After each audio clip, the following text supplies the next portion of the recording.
Birdie Boy Productions is super excited because the blue-eyed Mexican, Shane Torres' first stand-up special is on YouTube right now.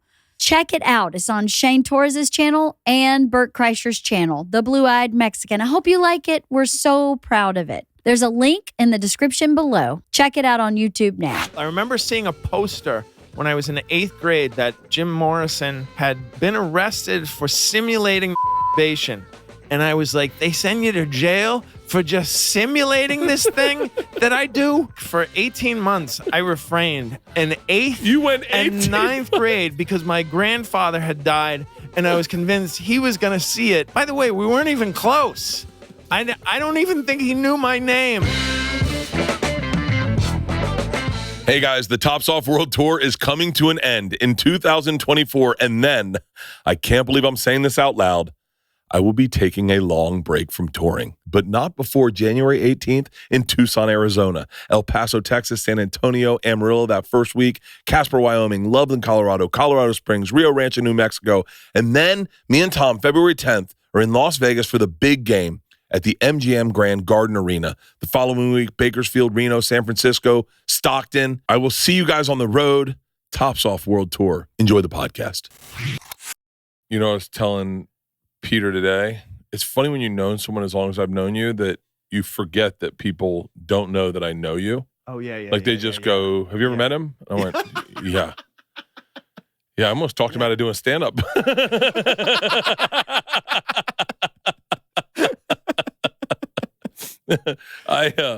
What was the guy's name who we did talk out of doing stand-up? Rick Schwartz? It wasn't Rick Harris, was it? Was it Rick Harris? Yeah. God rest his soul. He died? Yeah, he was so funny. Wait, he died? Yeah. How? The way young people die from pancreatic cancer. What? Yeah. What? Yeah. Okay, I'll change subjects. Yeah, he had some of the funniest jokes I've ever heard. Hilarious. And was funny all the time. I would sit with him at Starbucks. I'd be like, I need a closer. And he'd write a closer. He was really funny. He was really fucking funny. He went on to be like a teacher in DC. He taught English. Yeah. Because he was so well-read and smart and funny. I wish I was more well-read. Speaking of which, congratulations on your book. Thank you. Thanks for bringing that up, Bert. What a segue. What a fucking segue. Thank you. What a fucking segue. Oh, man, that was a strong segue. It's crazy that... Where do you get your segues? You know, great question, Gary. People never ask that. They want to know where you get your material. They never say, where do you get your speaking ofs? I saw a girl when I first started. There was a Jason Steinberg had a room that Tony Woods would go in when I first started. Woods. And there was a girl who didn't have segues. And she goes, I don't do segues. Every time I want to change subjects, I ring a bell. And she'd ring a bell. That's brilliant. It was fucking hilarious. Oh, it's brilliant. I wonder what happened to all the really good comics that just were almost too good right away. Yeah. Or the quirky, eccentric, like, how do you, because there's so many gimmicky comedians, and then there are people who are just bizarre, eccentric, like Louis Schaefer is one of the all-time. Louis Schaefer's not gay. Not gay. Gay-ish. I think of him so frequently whenever chocolatey black man. Armani-ish. You like these glasses? I was told in the subway they're very punchable. By the way, he'll definitely hear this. That would be good. He also had this joke where he would say that he would be teased at the beach and kids would kick sand in his face and get sand all over his blue blazer. And I said, Mom, why are the kids so mean to me? Why do they call me a fairy? And she said, Princess? It's because they're jealous because you have the Barbie camper. I mean, that's one of the all-time jokes, right? The best Louis Schaefer moment ever. Judy Gold is about to go on stage and he goes, Judy, what do you want me to say about you? She goes, oh God, I don't know, but whatever you say, don't make some fucking stupid joke about my height. And he goes, okay. And he goes, ladies and gentlemen, what can I say about this next lady except for fee, fi, fo, fum? Wow. That is it. Did she laugh? Only to be no, I don't think so. I don't. Only to be met by one time. That's one of the all-time intros. Oh, he was such an interesting fucking guy. He gave me my first break. Really? Yeah, working the door at the Boston Comedy Club. I went up barking, to him. right? Yeah, barking. Yeah. He told me to move back to Florida on my 26th birthday. He said, "You're never going to make it in this business. Move back to Florida." And then I said, "Well, okay." And so I went home. How long before that? Let me rephrase that. How long after that did we meet? Him telling you to... I met you 6 months after that. Okay. So I met you 6 months after that. I love not about the same time I was being told by a manager to move back to Boston. Probably. And then within 9 months we were, for the time, rich. Oh. From the Can I tell you the fucking I just told this story today. You gotta have to edit her name out. Remember her? She worked at NBC or CBS. Yes. She gave us our deals. Yes. So she was lovely. She was great. She said to me, "Hey, what are you doing this Christmas? Is that CBS?" And I was like, "Huh?" She goes, "I'm having a Christmas party. You should come by." And I was like, "Okay, I'd love that." She's like, "Cool. I'll call you. I'll give you all the details. But are you in?" And I said, "Yeah, I'm 100% in." A week before the party, she's like, "So you can get a hold of a Santa suit, right?" And I was like, "Oh no, huh?" She's like, I was thinking like you'd come in as Santa, and then everyone could sit on your lap and tell them their wishes, and I can give you like $100. Oh my! And I Lord. was like, oh. And she was like, it's cruel. She was like, is that okay? And I was like, no, that's fine. She's like, it's 102 not enough? And I was like, you just gave me $150,000. Right. How do you say not no? I got to say yes. Yeah. And then she called the day before the party, and she was like, I feel bad about the Santa suit thing. And I was like, no, don't worry about it. I was like, I had a Santa suit. I was going to come as fucking Santa. Wow. So I thought that was part of the deal. You're like Mick Foley. Yeah. Yeah, exactly. Yeah. I remember I just drove by her old house on the way here with Peter, and I told him that story. And I was like, it's crazy because I was like, I guess I'm going to Santa. And then fucking Les Moonves is going to sit on my lap. Man, that is extraordinary. Yeah. Yeah, that was a different Hollywood. Yes. We were a part of, it's kind of crazy that we've been a part of the old regime. Yeah. Like when you got heat. Yes. When was your first time you got heat?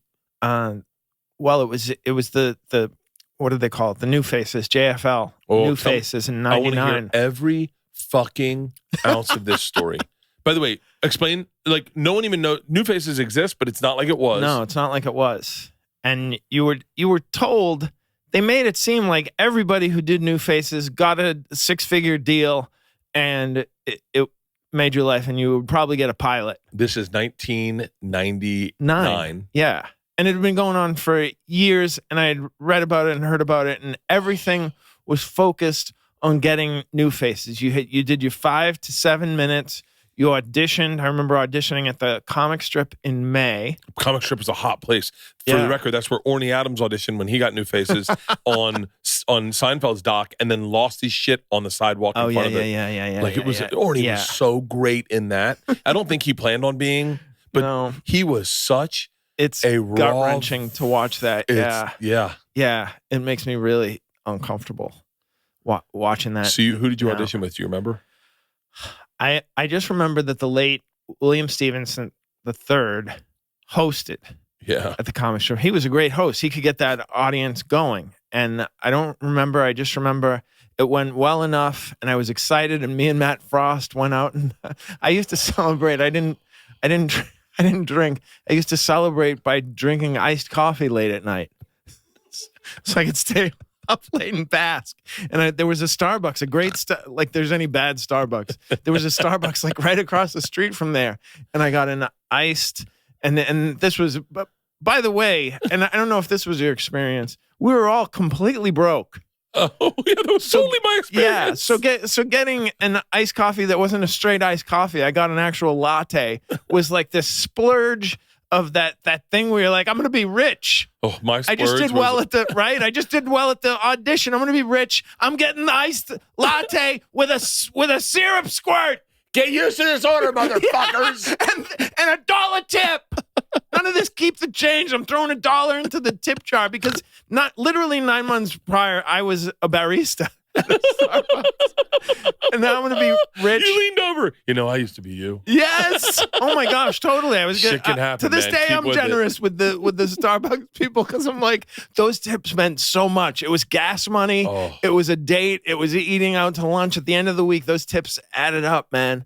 And so thank you for listening. I love telling this story. And then you wait, which is 90% of Hollywood, right? Why aren't they, not anymore, why aren't they fucking calling? Why aren't they fucking calling? Do you remember doing a Bertcast showcase and the next morning just sitting by your phone going, any minute now, any minute now? Yes.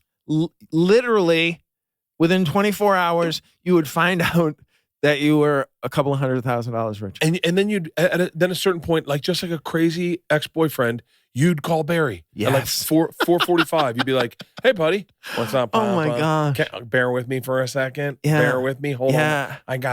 I got Louis Anderson in here. He loves you. He loves you. I love. We loved Louis. He was so nice to us. We did love Louis. Yeah, he was so nice to us because I couldn't get in at the Comedy Store, but we had a back door, and that Louis would put us up on Sunday nights in the main room, and it was awesome. But And the Comedy Store kids resented it. Oh, yeah. They hated us for it because it was. I wish I knew who they were now. I wish I knew it was Ari. Oh, I'm sure Ari resented us. Ari was so resentful back then. Everything you would get was, how'd you get that? Ari knew every manager, every agent, every casting director. He knew every. I remember he would have made a great agent. Well, I think that's racist to say now, but. Not for another Jew. He made a great agent, a great banker. I should have never listened to a documentary on the Rothschilds. Now, Diamond broker. Taylor. I'm glad that something hasn't changed. That you would watch. I remember one time in your 20s, you getting really into the Illuminati. I thought it had a connection Riveted. to Tupac's group. Yeah, riveted by the Illuminati. So then on June 28th, I'm in my car, and Maureen Taryn, who was my manager at the time, it was always great to get a phone call where they would say, "I have somebody else on the phone call with you. You knew something exciting was going to happen." How great was it when they go, "Hold on, we're waiting for Andy Cohen over at ICM." Oh my gosh, and you're like, "Oh, bring them all in. Let's fucking make it rain. We're getting rich, baby. I got heat." God, that was the fucking best. Yeah. God, that was the fucking best. Yeah, and everybody knew. And it was I mean, it's probably still a small town, but it felt even smaller back then. And you got it. But then there was the thing where you had to actually do the show at Montreal. Yeah. And it went fine. But then when I came out to LA like a week later to meet with the people who were interested in meeting with me, then you tell the story of what you want your sitcom to be, and they make offer. I remember being in Erewhon and Maureen getting a call, and it was this company called Greenblatt Janellari, where David Greenblatt he's like the head of NBC or something. I don't know what he is now, but at one point he was. Anyhow, they were these really nice guys who had this production company, and they made it so I could move out of my mother's house and move to LA. And I mean, the deals were so insane. I remember I got a deal for $125,000 and I was done. I was like, I'm rich. Yeah. I'm actually rich. I'm going to be good with this money. Yep. I'm just getting pizzas with it. We had nothing, and then all of a sudden we had what we felt at the time was everything. I remember we bought cars. Oh. We leased. This was this thing that I had no idea what it was about, but I had a Jeep Cherokee. It was a hot car. That was a hot car, man. After always having used cars my entire life. Great apartment on Wilshire. Yeah. You had your own. You had all your knicknacks in there. I bought toys. I literally bought toys. Oh my gosh, dude. The best is they would say this. I don't think anyone remembers this, and this is I'm so far away from this life now. They would say you have a meeting at 4:30. And I'd be like, cool. And I would do nothing until 3:30. And I would be like, I'd get there at 3:45 and then just sit there. I had one thing all day. Yeah. That one meeting and maybe a spot that night. But my whole day was around that one fucking meeting. I remember doing a meeting with Will Smith at 10 in the morning, and he was sorry it was so early, and I was like, no, it's fine. He's like, what do you got next? And I was like, Yeah. I'm gonna take a nap, play some video games. That's really interesting, man. I remember having a lot of meetings that were close together and driving around with Maureen in a rental car. And the other thing was I was going into heavy debt on credit card to put myself up and stay in LA and get a car to move around so that when the deal came in, I was like, okay, I can pay off this credit card. What was your Montreal experience like? Do you remember anyone on the showcase with you? Yeah, Daniel Tosh was on it. Gabriel Iglesias. Daniel Tosh. Yeah. I'm going to say this. And I remember seeing Daniel Tosh and thinking, why is anybody else bothering to do new faces? He was so smart and also, and it's still the case, like so good looking. It was so good looking. Why would he need stand up being that good looking? You realize now that we're all so insecure and miserable, but at the time I was like, not Daniel. No, not. Oh yeah, maybe. Do you remember we? Wait a minute. There's absolutely no way that he skipped the insecure thing. There's no fucking way. You really think he believes in himself? He's secure like the dudes who stood at the Nuremberg trials and were like, I was just following orders. Wow. German. Wow. He's German. Yeah. Way to work a nice Holocaust. I just watched a documentary on it. He was Eichmann. He was 56 when they grabbed him, and all I thought was he looked so much older. They referred to Hannah Arendt referred to the banality of the evil, which is one of my favorite expressions. The banality. It's just ordinary. And Eichmann changed everyone's perception of the Holocaust. Eichmann's testimony, and more importantly, the survivors of the Holocaust that were in Israel that had witnessed it. Because I'm not telling you anything that you don't know about being Jewish, but there were a lot of people that were like, why didn't you guys fight back? How did that happen? How could that even happen? Yeah. And did it happen? Like there were Jews that were questioning it in Israel. Yeah. And when Eichmann testified, it put a face on it. It's like when Ray Rice had his wife and you're like, oh, how bad? And then you see the video and you're like, oh, fuck, that's really bad. George Floyd. Yeah. But George Floyd. Yeah. I mean, there were uprisings, but they didn't end well. The Warsaw Ghetto uprising and it didn't end well for the Rothschilds either. So, but wait, hold on. Daniel Tosh, to this day, he's an anomaly in our business, I believe. Okay. Because even then, he would come up to do a showcase. He was unshakable. He was undeniable. Right. He was fucking brilliant. Yes. And he kind of also knew it. Like he was also like, yeah, I'm a little bit better than everyone. Wow. And there were people that would get under their skin and you could see them shake. Yeah. And I never did anything near what he did. It wasn't as good remotely, but I was also like, but so it didn't shake me the same way it shook other people, but I watched it. Yeah. And do you remember the time? It didn't shake me because I'd been around it in terms of athletes, right? Yeah. Where you're with somebody who's like a generational athlete, at least in your community. But then in college, you knew guys who were going to be professionals and their confidence and just you could see it in their walk and in their eyes.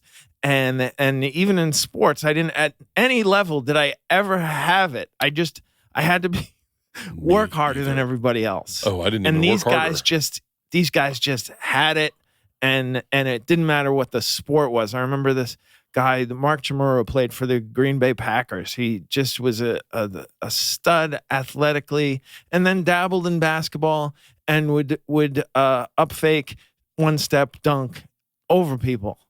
And yeah, sports is a great qualifier for life because when you play sports, you realize just what that it is a playing field and that certain people are given different advantages for whatever reasons. Yeah. And that you can work harder and maybe get to close to where they are, but there are some people that just seem to swim downstream. The great thing about sports and music, if you're playing an instrument or something like that, is that you get to see at a young age, oh, I do this a lot, I improve at it. And that's a great lesson to learn. However you learn that, it doesn't matter. But you need to learn that and then take it with you because look at all the people who we can talk about who stopped doing it or are no better now than they were literally 30 years ago. Yeah. Do you remember one time me and you Googled separately, but texted or emailed each other Daniel Tosh's road work. And it was when I was in Detroit Street and you were down on Wilshire. Yeah. And I ran into him that night at the Improv. And I said, it was almost like he had something on his phone, on his website to monitor who looked at it. Because I said, hey, man, you a lot of college road work. And he goes, $875,000. And I went, huh? And he goes, that's how many. I got a mortgage to pay, though. So it's just very casual. And we're going, $875,000. He's been a millionaire probably as long as I've been in this business. Wow. I don't know why he started a fucking podcast. He had the fucking chosen life. What the fuck? He's done. He doesn't need to work again. Right. He doesn't need. Does he do stand-up frequently? Yeah. Oh, okay. I think he's at Comedy Magic almost every night. Oh, that's amazing. He's still great. That's great guy. I saw him at the store one night. I don't think he's doing specials, but right. Why not? Yeah. What does he need to promote himself more? Yeah. He was just always had the smartest takes, and he did great act outs. He was a great performer. He's huge, but I also feel he could have been like Paul Rudd or something, right? Whether your resolution is to save money, eat better, or stress less, HelloFresh is here to help you do all three. Say hello to the most delicious year yet with fresh ingredients and chef-crafted recipes at a price you'll like. Dare I say love, delivered right to your door. Each HelloFresh box is packed with farm-fresh ingredients and everything arrives pre-portioned right to your doorstep for less hassle and less wasted food. And that is the most important thing. I'm telling you right now, my family of 4 eats our dinner and we have no leftovers. We're not stacked up and feel guilty going, we got to get through this. It is perfectly portioned. Go to HelloFresh.com/BertcastFree and use code BertcastFree for free breakfast for life. One breakfast item per box while subscription is active. That's free breakfast for life at HelloFresh.com/BertcastFree with code BertcastFree. HelloFresh, America's #1 meal kit. We are supported by Crowd Health. Stop sending money to big insurance companies that profit off of not paying your bills. Did you know that 48 million claims on Obamacare last year were denied? That's a fifth of the claims that are going to get rejected. Do you want to take that chance? Health insurance sucks. It's confusing, it's expensive, it's frustrating, but there's a better way. Welcome to the alternative. Crowd Health was created to get rid of the headaches of health insurance. For $175 for an individual or $575 for a family of 4 or more, you get access to a community of people who are willing to help out in the event of an emergency. You'll also get telemedicine visits, discounted prescriptions, and more. All of this without doctors' networks getting in the way.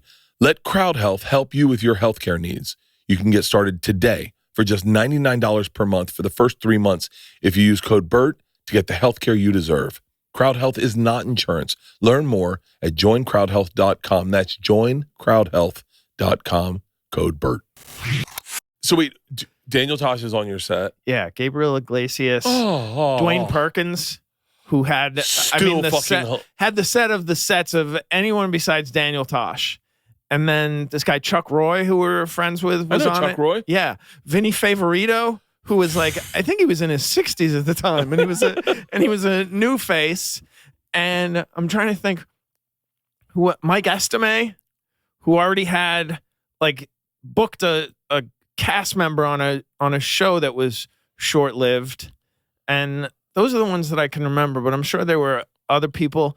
A woman who was sort of she reminded me of Regan, not in a bad way, like she's ripping him off, but very funny and did great character voices. And her name, she was a client of Maureen's. You'll know her name. I can't remember. She's a lesbian woman. Erin Foley. Erin Foley, yes. Terrific comedian. Yeah. Let's do a game show together. That's fucking great. We really connected. Oh, wow. Yeah. Things you find in the 90s. Becky Donahue. Becky Donahue had a great joke. She goes, I got a feather comforter, but I can get a duvet, so now I got feathers all over me. And so I know that when I walk out in the street and people see the feathers, they go, look at her, chicken fucker.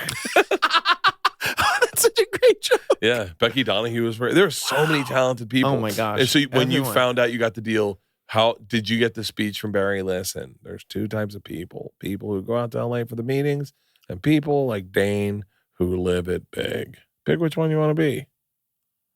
Oh, geez. I got He didn't that give one. me that. He didn't give me that speech, and it might because you were younger than me, Oh, And- yeah. and I had But not by much.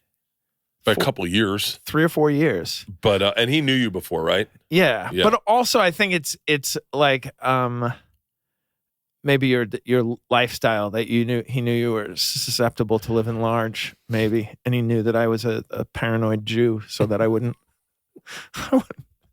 Yeah. How hard was it being you as a kid?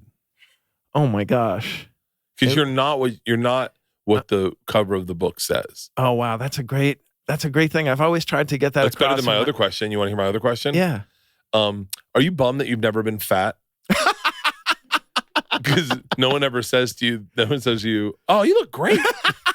They just go, you haven't changed at all. Yeah, that's what your wife said. That's such a great question because I've always said that my look was not efficient. That television is. Thank you. My look is not efficient. You're a 3-pronged hook. Your look snags on everything, and you're simply a one-hook kind of guy. Yeah. You just want to cruise through life and get shit done, but you get snagged because you are a hot chick who is very sensitive, doesn't like going to clubs, and doesn't want a boob job. You just you want to be yourself, and you get caught up by. But like if you were, the analogy is a hot chick, you get caught up by the shrapnel of being a good looking guy. People think you're overly confident. You're this fucking cock swagger guy. And it's just not you, although you do have a hog on you. Well, there's just no empathy for people who look, I don't want to say look like I do, but for 6'6", athletic guys.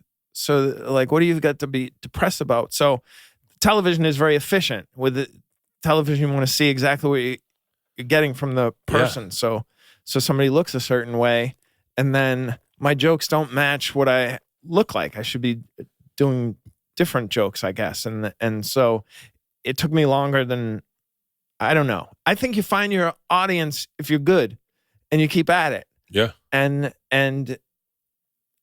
so I don't, what am I trying? What was it like as a how am I kid, trying though? to answer this question? What was it like as a kid? As a kid, I never felt attractive. People just didn't tell you were cute or you were handsome or anything like that. I never had a girlfriend tell me I was attractive until I was out of college. It was interesting. It was first comedians who would say you're really good looking, and it's like, yeah, compared to you. Thanks, Patrice. Yeah, right. But so growing up, I always thought I was unattractive, and I hate to drop names, but it was so recent that Conan O'Brien was saying that he growing up felt like I don't have great looks. I'm skinny and I'm tall, but I can really lean into this funny thing and work on that. And that will be part of he compared it to be like being in a video game and you have your tools. Yeah. And so that was what I saw as my tool, was that I was funny. And then I also knew that I was pretty athletic, so I could go in that direction. But really my dream was always to be a comedian. But it for some reason it seemed more far-fetched than being a professional athlete, which is insane. Wait, what is more far-fetched? Being a professional athlete, Is especially a basketball player. Wait, no. Hang on. What's more far-fetched? How many professional football players are there? Will you find out how many professional football players there are? There are 60 in a team, so and there's 32 teams. I found that out last night. Yeah, 1,800 and.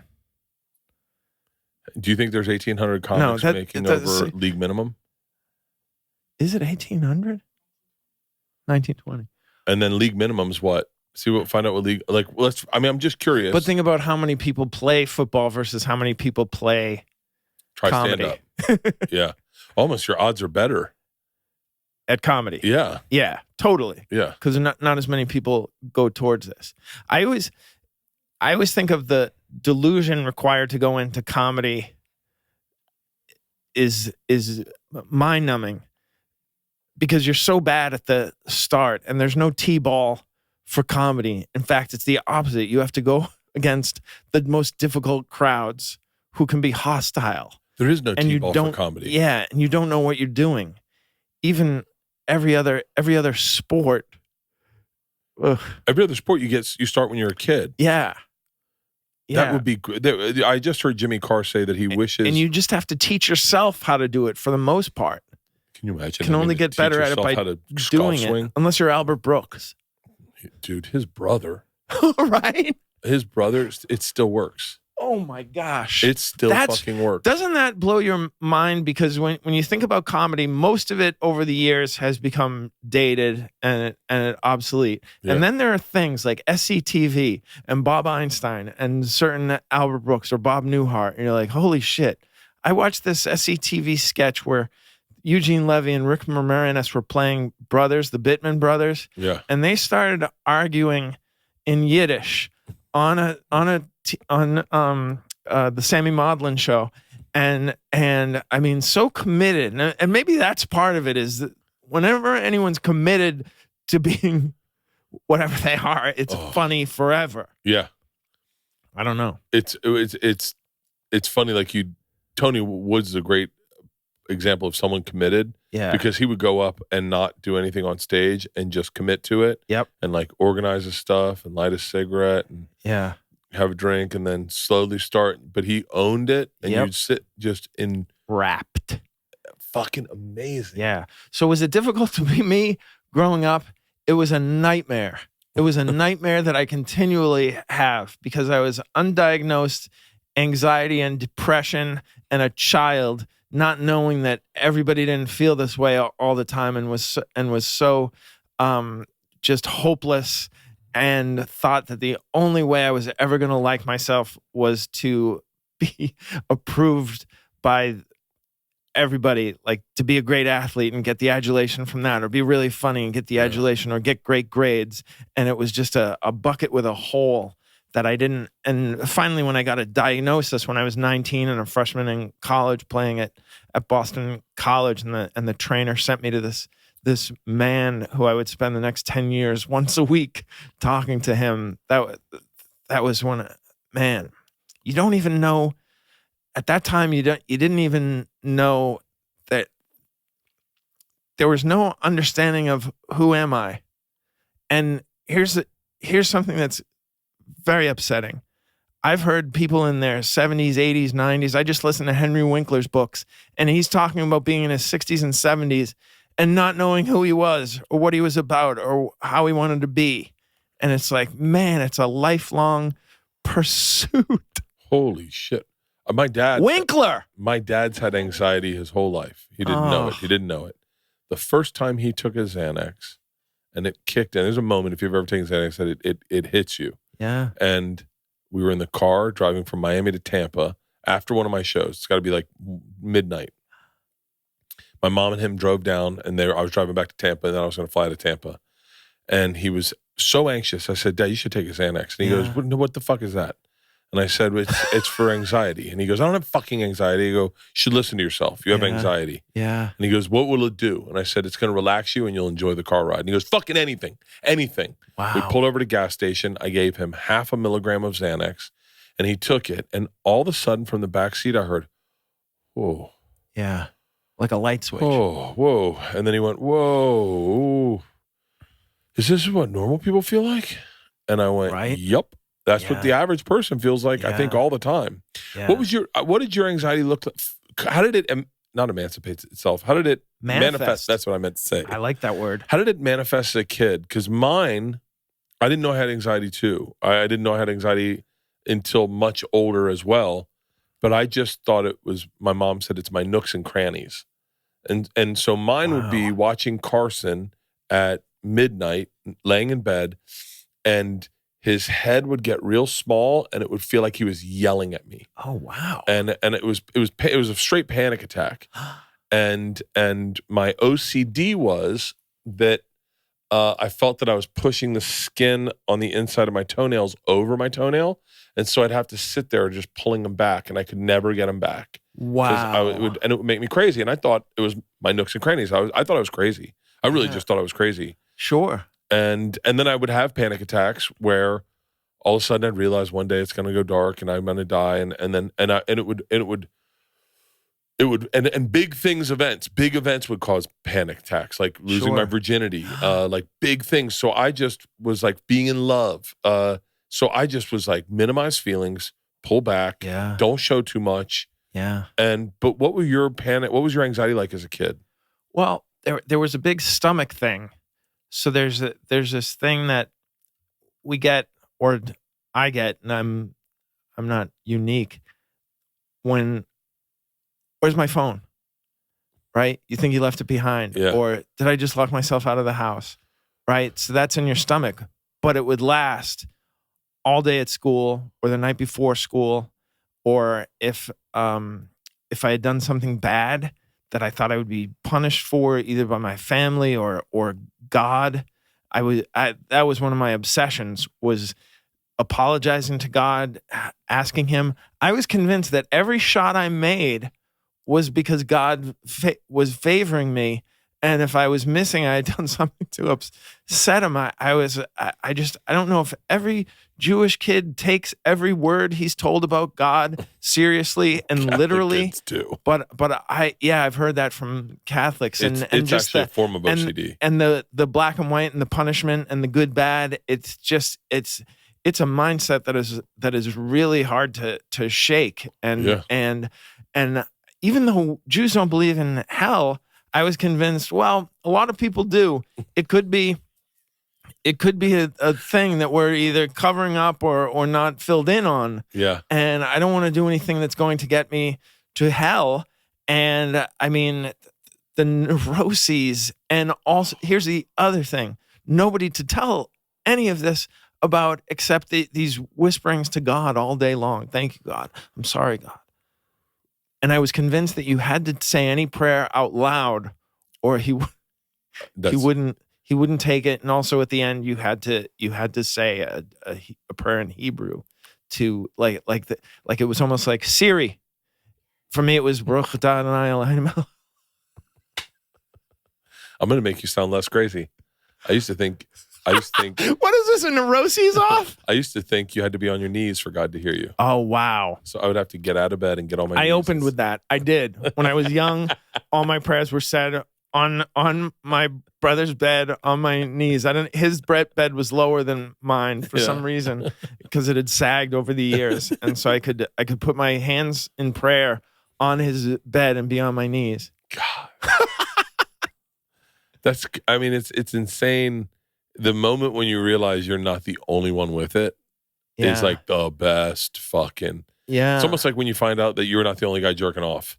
Oh my gosh, what a feeling that was. God. Because that was a big neuroses. one. That was a big one. That was going to get me to hell. I remember seeing a poster when I was in the 8th grade that Jim Morrison had been arrested for simulating masturbation. And I was like, they send you to jail for just simulating this thing that I do once a day? Way to God. I remember I talk about it in the book. For 18 months, I refrained. In 8th and 9th grade, because my grandfather had died, and I was convinced he was going to see it. And by the way, we weren't even close. I don't even think he knew my name, but he was the first person I knew who died, and I was convinced that he was going to look down and be horrified and then be embarrassed, and it would get around. And also, there's this thing in Judaism where after you're bar mitzvahed, your sins are no longer on your dad. they accrue to you, and so you start absorbing your punishment for your sin. So that there was all that. It was just a nightmare. The other thing in my youth that never occurred to me to share with anybody was that I could not conceive of a way I was going to die other than by my own hand. Really? Yeah.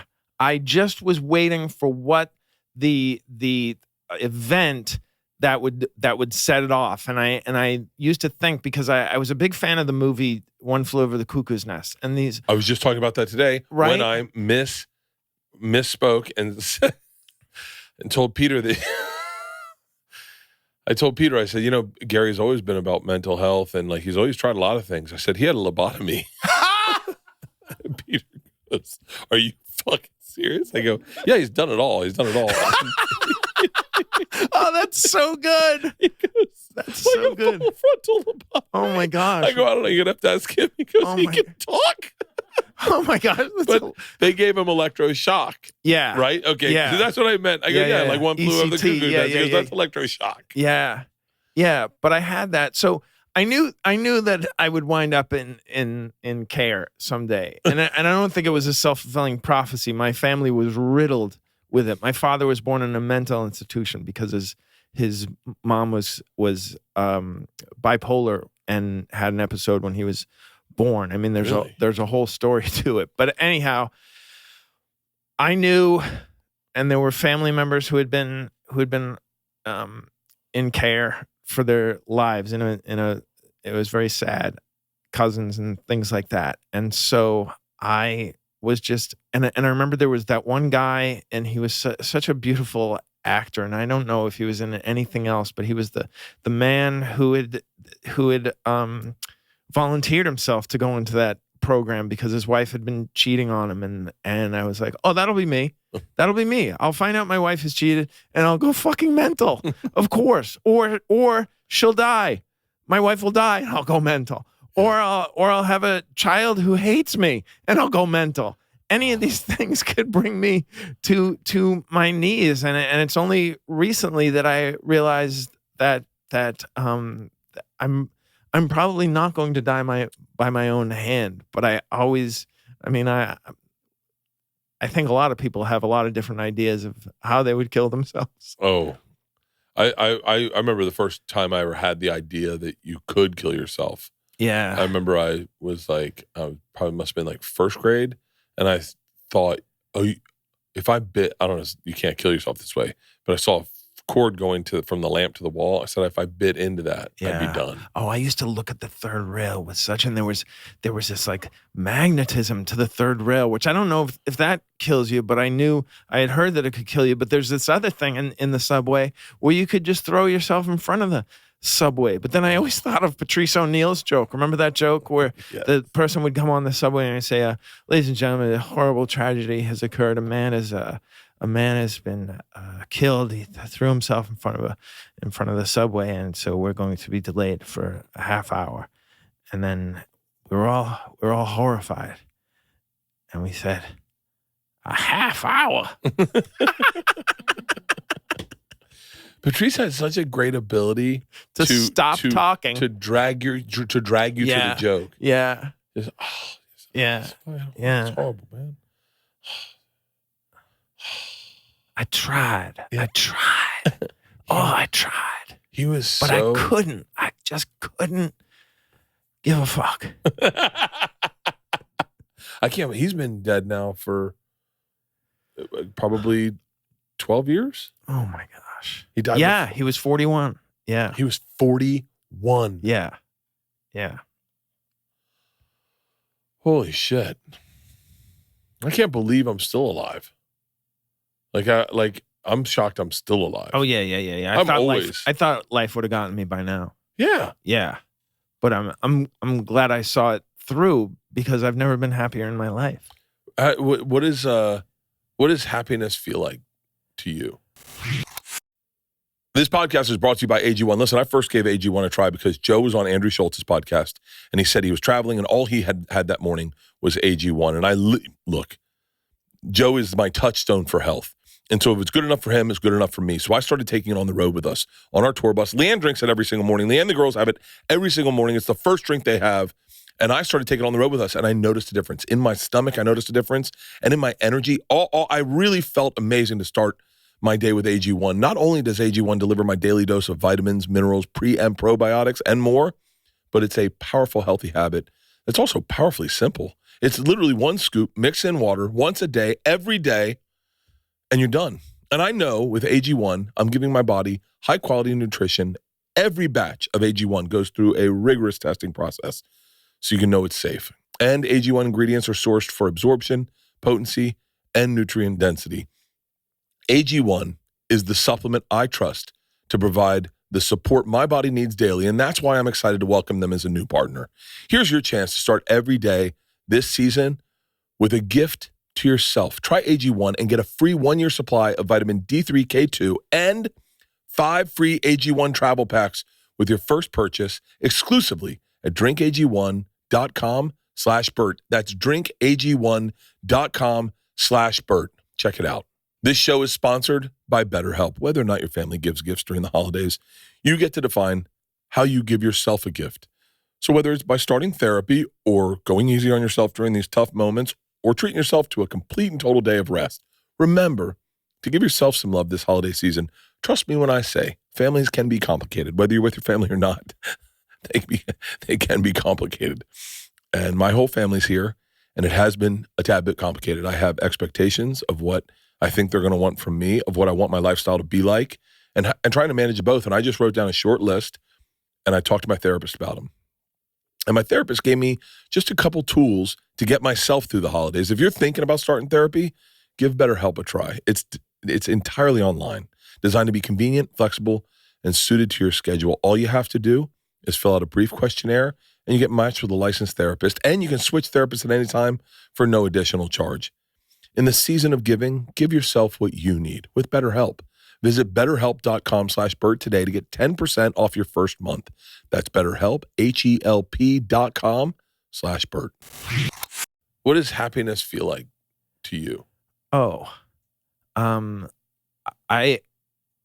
Unhappiness felt full of regret and guilt. And I mean, these are all symptoms of depression. Yeah. But that was a lot of it. Guilt or regret. Had I done this? Had I not made this decision? Had I been more careful with this decision? Had I not dated this person at this time? There were others where like, oh, if I had just seen that through, and if I had not, I don't know if I've ever. I feel like I felt anxiety and obsessive compulsiveness. But like depression, I don't know if I've ever felt depression. But I'm sure they're all tethered. Have really simple things ever felt really hard and how am I gonna brush my teeth? I just don't brush them. That's how I skip that one. That's so good. I water pick a lot. Well, water pick is probably more effective, especially with the gum use. Oh yeah. Oh, water pick is. I exclusively water pick these days. I think the dentists are hiding. Oh, I thought you were going to say they're fucking quacks. Because I think they're fucking quacks. Efficacy of the water pick. Oh. Although my dentist doesn't. She's great, Dr. Angela Abernathy. But they're hiding the efficacy of the water pick because they're running up bills. I in my new special I talk about how dentistry is organized crime. Full disclosure, I do a bit on this. And this special will be seen on HBO Max or Max. Max. I think it's just called Max now. By the way, Max is killing it. They're putting out great specials. Oh, that's good to hear. They're putting out great specials. That's good to hear. The one I saw, they just had Sarah Silverman's. Oh, yeah. They had Nikki Glazer's was fucking amazing. Oh, she's awesome, man. She's got great teeth. She does have beautiful great teeth. Yeah. She has great teeth. And she's so funny. She also does a lot of great voices. Yeah. Oh, yeah. She's fucking awesome. Enormously talented. I really have a problem with dentists. I have a real problem with dentists. No, I get you know it. why? You know why? Dentists are too adjacent to doctors where they feel like they should be making that money. Oh yeah. I should have a boat. I'm a dentist. I'm a doctor also. I'm as important. So then they'll just fucking you know what you need? We got to take those teeth out. I'm going to have to put in implants. Oh my gosh. We're going to take. I had a dentist. It's not a coincidence that they're the only doctors, and I'm putting that in quotes, who don't take insurance. Dude, I went when I first started working with Pete. I had to go to the dentist. I had a problem with this back molar, and the dentist, Dr. Dentist, told me I'm gonna have to. Not a problem. We're gonna break your jaw. We're gonna then pull out those molars. We're gonna put in implants. we're gonna have to replace all your teeth because right now you have an angled jaw. So we're just gonna replace all your teeth. It's gonna be about a 2-year process, but we're not gonna have to start for 3 months. But we want to get the ball rolling now. Wow. And I went. Hold on. I actually said, I hope I die first. Do you think, as he was saying this, he didn't see a human being across from him? He saw a Lamborghini. I think he saw a Rolex. Yes. And thought, and he's like, your teeth will look great. Your teeth are gonna look great. And I go, am I gonna look like myself? And he goes, no. I'm gonna have to break your jaw. You're gonna look different. And I go, hold on. Do you see how ineffective that is for my career? If I no longer look like me, then it's gonna be hard to selling tickets as me. And he goes, oh, I don't follow. What is wrong with your jaw? I have an angled jaw. So does Georgia. But what it means is, how old is Georgia now? 19. Oh my God. 19 years ago, we did the Richmond Funny Bone. 19 years ago, we were at the Richmond Funny Bone. I just told Peter this. And I said to Peter, if it wasn't for Gary, I wouldn't have gotten through that year because you gave me 3 gigs when Alonzo couldn't do them, and you gave me a third of the door, which I did not deserve. You said, just make it fair. That's what Alonzo was getting. And that money got me and Leanne through our first year of having Georgia because everything else was $700 a weekend. And I did 3 dates with you. I forget what they were now. But I know Richmond was the first one because we bought baseball gloves at Dick's. Yeah. Man, we had a great time. God, we had a fucking great time. Remember we picked you up from the airport? We took you home from the airport, that first gig, and I was flying high. I'd never made that much money on the road my entire life. Oh, that's awesome. Albuquerque, New Mexico. Yes. That was a tough room. Someone got stabbed at the hotel that we were staying at. And also there were gunshots, and I remember I made a funny joke about it. I said, I think there was a murder last night or a 100-meter race. And you dropped $100 into the Jewish Defamation League's thing. It was the Holocaust Museum. It was the Holocaust Museum in Albuquerque, and I thought it was a 10, and I was to put $100 in. And then you said, well, just ask them to take it out. And I said, do you realize that if I take that out of there, I become an exhibit in the Holocaust Museum? How greedy did Hitler think the Jews were? He thought they would take $100 out of a box to support their Holocaust Museum. Oh, fuck. Man. Wait, how did we get onto that? Because I asked you how old my jaw. Your jaw. So my jaw is angled. So when I bite, my front teeth don't touch, but my back teeth touch. So it's angled. So what I had was a doctor kind of jerry-rig it, for lack of better words, since we're talking about the Nazis, jerry-rig it so that my teeth all touch. So he just very artistically went through. It was painstaking, but he went through and measured my bite so that every tooth was somewhat angled and got larger to the front. So these teeth are bigger than the back teeth. Oh, wow. But ultimately said one day it may be problematic. And he said this to me when I was like 18. Okay. And then at 50, it became problematic. And it didn't help that I had like some sort of cavity, but then God forbid I leave that dentist and then I go to Leanne will tell me what he's from, like a Peruvian dentist, like nice witch doctor. And this guy's like, hey, don't worry. I'm bad at accents. He's like, don't worry. We're going to play a game called Hot Window. When you feel the window get hot, you tell me. And then he goes in with a drill and he goes, hey, how's the window doing, huh? I go, it's not hot. And he goes, I think we're good. And then he just fixed the fucking tooth. Wow. And I was like, this was some Tijuana shit. That's really cool. Yeah. But I only believe in ethnic dentists, like Latino dentists. Oh, that's interesting. Because I think they're grounded. They're like, yeah, I don't need the boat. I'm just here to do the Lord's work. Yeah. I always think of dentists. I mean, I had my mom, we were poor people. So my mom had bad teeth, as a lot of people from her generation did. We couldn't afford to go to a dentist. We would go to a local college that had a school of dentistry. And so these hungover 23-year-old kids would take their finals in my mother's mouth. And it was painful, and they would do a bad job. And that breaks my heart. And there would be weeks in between because the other thing was it was expensive to go into Boston, so we would have to. We couldn't do it all the time, and it was a nightmare. The poor thing. So that I developed a healthy disregard for the ethics and morality of dentists, because she didn't have to do that with doctors because we had health insurance, but we didn't have dental insurance, and they wouldn't accept Medicaid or anything like that for poor people, and so she suffered, and it's just like our teeth are very important. And yet the dentists are like, we're not going to be like other doctors and accept insurance, and it's very organized crime-ish. And what's funny is like I would not have teeth if it weren't for like a couple great dentists. There's some great dentists, Dr. DeMarsh, Dr. Boza, like they were great dentists. Yeah. But still at this point, I just like, it's crazy. I'll get like off on the rails about dentistry because I have 26 fake teeth. So wow. I have so much fucking, and I'm just like, let's just see if these teeth make it to the end. I just want to fucking ride out with these teeth. How much empathy did you get because of your mother?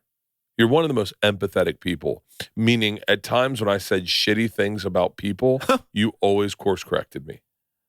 Oh, I think my father was very compassionate. He was very kind, but also there's something about one, being poor makes you empathetic. You know how much a lot of people are struggling. So poor people generally, people who work in the service industry tip better because they know how hard the job is, and they're much kinder to the people on that. And that's the highest compliment. I remember my father just saying how important it was to be compassionate, and you're so compassionate, really stressing that. But you're so compassionate. But also as a depressed person, I've felt so. Do you think that you just saw people? I remember one time I did two things that I remember you calling me on, but not like as a dick, but just as a friend. I hope so. There was a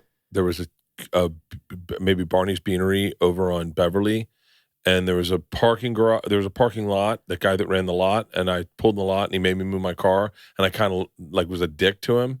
And we got in the car because we went to move my car, and you were like, you didn't have to be like, he doesn't want to ask you to move your car. And I said, what? And you go, you don't think this isn't his dream job? Like, he's not waking up going, man, I can't wait to light people up. And I was like, what are you talking about? And you're like, you could be nicer to him because he's just doing his job. And I went, oh, that's interesting. I'm being serious when I say this. I think the Karen in me was like that person. And at that moment, I was like, oh yeah, you have to realize that like there are people that are just doing a job, and you can also be a part of society and just help them do their job and not be a dick. I have three times of note that I remember you being very empathetic. I remember there was a very overweight person next to us in New Mexico eating, and I made a comment, and you said my mother was overweight. Oh yeah. And I said, huh? Yeah. And you're like, it's just a person trying to get through. I mean, you're like, and this is like, we were young kids. We were 26 years old. We weren't like, I mean, we were just, and I was being shitty, and you were like, it's just a person, And I was like, oh yeah. And then the other one was, and I still think this was funny as fuck. I sound like a scold. I'm sorry. No. This is why you have friends. This is why because if without friends to call you on your shit, you become this unwildly unruly fucking cunt. where everything is right. Go online. There's a ton of these kids doing it where they're just like cutting up. You become. I'm not going to say names, but there's celebrity kids that that are doing this, that they just think they are the cock of the roost. And then the other one, I still thought this was. I was getting a ticket, and we were walking to my car, and the lady was writing the ticket, and I hit the alarm on my car, and it scared the shit out of her. And I couldn't stop laughing. And we got in the car, and you're like, she was just doing her job. And I was like, I know. I was like, whatever. But I swear to God, out of all of that, I remember it's like a lasting impression with me of how empathetic you were, and just how you saw people as people.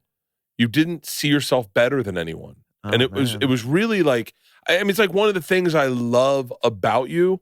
But I feel like my daughters have it. I don't know if they got it from Leanne, because I don't think it naturally comes out of me. But like you definitely had that. I remember just thinking like the whole time going like, his mom must have been like really fucking just a great person. My mother was a very entertaining, funny person. Yeah. And incredibly critical and mean. It's so funny that you think that she could be. Really? I mean, people have hurt my feelings over the years. Nobody has come close to saying things like my mother has said. She could be mean as a snake. The only thing I will give her is that she's much nicer than her mother was. My grandmother, when my mother was shopping for her wedding dress, said to the woman who worked at the wedding dress store, now try to think about the worst thing you could say. Okay. And I don't think you're going to match it.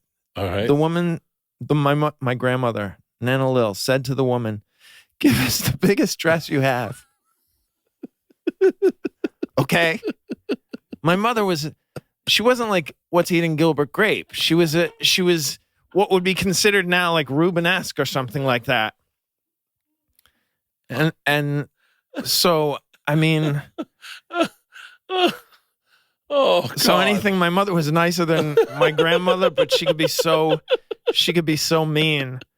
And I don't know. I was very sensitive. I knew what it felt like when I was insulted or hurt. And I just feel things. I've been listening to this biography of Tom Petty, who's from Florida.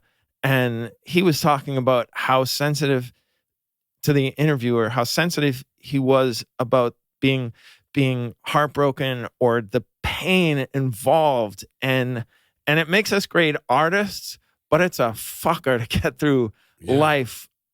Cause I mean, I was a big crier growing up. Like anything could make me cry, being insulted, but also seeing lonely people, sad people. Wow. It would just, or like I saw moments from The Elephant Man and cried so badly, so that there were people who used to mock his speech, and they were dead to me. I would be like, oh, when he goes, I am not an elephant. Yeah, because that speech always made me cry. Like if I need to get to a place for some sort of acting, mostly acting class, but right, you never have to cry in anything I'm hired for. Yeah, but in acting class, I would do roles, and I would think of that moment because I can't even think about it. I don't know if you can tell the change in the timbre of my voice. Like he was a kind, sensitive man who, through no fault of his own, became a sideshow act. Yeah. Oh. And couldn't lay down in bed. Oh. Never got a good night's sleep. Or kids used to, like, I was the kid who couldn't watch a lot of these sad things. My mother would say, "You're too sensitive for this. I can't take you to see the Rocky Dennis story." Oh my God. Right? That movie fucked me up. Oh my gosh. And a lot of people said it was a share vehicle. I thought it was a Chris Christopherson vehicle. But also I can't, this is something that I've worked out on stage, but it comes from truth. I have a hard time watching Back to the Future now because I think of Eric Stoltz getting the role of Marty McFly and then being fired from this movie that became the biggest movie of all time. And you can't escape it. There's no way Eric Stoltz is indifferent to Back to the Future. No way, he's watched and we Back to the Future 3. Yeah, like we talk about regrets, okay? Or missed opportunities. Yeah. How many of your missed opportunities became rides at Universal Studios? I always think, like, when it's playing back to back to back on a 3-day weekend, I'm like, who's watching after Eric Stoltz to make sure that he doesn't intersect with it? Because they'd be like, all right, we're out of town, but it's on at a sub shop. Because they have TNT. It's such a good movie. Oh, and it's such a good movie. Even Back to the Future 2 is like a fucking banger. I'd argue Back to the Future 2 is better than Back to the Future 1. Back to the Future 2 is almost like a religious type things because Oh, how about Who's the? We just talked about him. Chris Lloyd? No, who's the guy who played? Christopherson? No, who played the dad? Marty McFly's dad. Crispin Glover. He is so good, and oh my gosh, he was great in What's Eating Gilbert Grape. Oh yeah, yeah. You know, he sued Back to the Future for that. No. Oh, this is a great story. Ooh. It's the reason Crispin Glover didn't work for a long time. Oh. He was in Back to the Future. Andy went nuts on a Letterman. I almost kicked him in the head, and I saw that live. I was watching it live. I don't know if I watched it live, but I saw it contemporaneously when it came. Right? Is that find out what year that was? Is that what contemporaneously means when it came out? I thought that's when you think of it in the moment. Yeah. Is that what contemporaneous means? Know. 87? Oh yeah, I definitely. Yeah, I was in high school. I watched it. Yeah. I watched that live. But there's no way they didn't repeat that, right? Oh, I bet they had to. Maybe I didn't watch it. I didn't see. But I remember watching it I was in my room, and I might have been in my sister's room. I remember feeling kind of sorry for him. I was like, oh geez, I'm a tough guy, I can kick. Yeah. But here's what happened to him. He was in Back to the Future 1. They wanted him to do Back to the Future 2, and he said, absolutely not. I want a ridiculous amount of money. I want as much money as the lead character, as Michael J. Fox. And they said, no fucking way. Pulled him out of it, and then they used his likeness and his voice from all the Back to the Future ones. Oh, wow. It was like early AI. Early AI. And he sued them and won. Find out how much he won from that. Why, this is going to... I'm dying to see what you type in. I don't listen that often, but this feels like a great episode. I think we're doing a great episode. It's a great episode. Yeah. It's a great episode, especially if you grew up with us. Yeah. I always think about that. Like with my book, I always feel like, well, if you grew up in my neighborhood, you're going to love this book. I did a podcast today, and he goes, this is one of the best episodes I've ever done. And I was like, for real? I was like, I just cried. From a legal perspective, unintentionally visionary. Yep. Wow. It was the first big That's lawsuit. Actually a great headline. Usually they have some sort of silly pun in there, but that's a really good, that's a good headline. He asked for $1 million. Play the Crispin Glover head kick. He had to be on drugs. He was so good in Charlie's Angels. Crispin Glover, I never saw that. he plays the villain. And he gets a lock of her hair, and the way he's just such a great fucking actor. Yeah. Very eccentric. I just was told a story about him. Look at that beautiful head. Hi. How are you?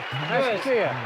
And look at that outfit. It still works today. Good. I'm really good. Skinny, 130 Dave pounds. used to really take the piss out of I'm his having a guests. very good summer. Yeah. Where do you live now? You live in Los Angeles? Yes, that's right. In Los Angeles.